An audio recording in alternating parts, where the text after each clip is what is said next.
Ketika kamu sedang mengembangkan sebuah aplikasi atau sistem, dan kamu lihat di bagian input passwordnya, pasti kamu akan merasakan hal yang berbeda. Kamu mengetik kata yang jelas, tapi pas kamu cek ke dalam database, passwordnya malah berubah menjadi deretan angka dan karakter yang acak dan nggak bisa dibaca sama sekali. Kejadian ini mungkin bikin kamu bingung di awal. Kok bisa jadi begini? Dan gimana sistem tahu kalau itu tetap kata sandi yang benar? Inilah hasil dari proses yang namanya hashing. Sebuah langkah wajib buat kamu yang ingin belajar membangun sistem dengan keamanan yang serius. Jadi, apa sebenarnya yang terjadi di balik layar?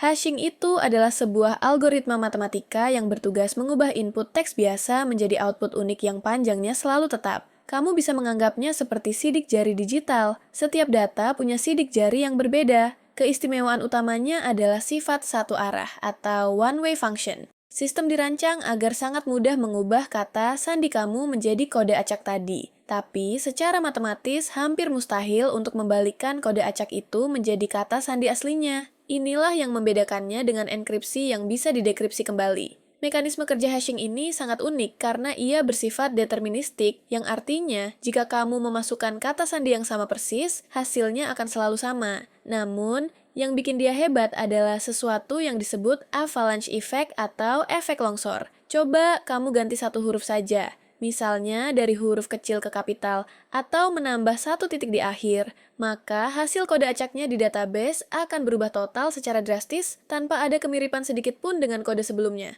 Hal ini memastikan tidak ada pola yang bisa dipelajari oleh peretas, sehingga mereka tidak bisa menebak apa isi aslinya hanya dengan melihat kemiripan kodenya. Dalam perjalanannya, ada berbagai jenis algoritma hashing yang akan kamu temukan. Dulu, algoritma seperti MD5 atau SHA-1 sangat populer karena prosesnya yang sangat cepat.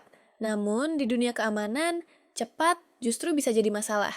Karena kecepatannya, komputer modern bisa mencoba jutaan kombinasi password dalam hitungan detik untuk membongkar kode tersebut.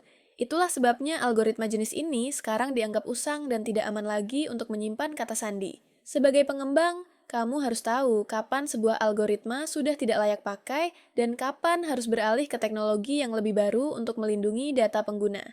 Untuk mengatasi kelemahan algoritma lama, diciptakanlah jenis hashing modern, seperti Bcrypt atau yang paling mutakhir, Argon 2. Mekanisme kerja mereka berbeda, karena mereka menggunakan teknik key stretching, atau sengaja dibuat lambat.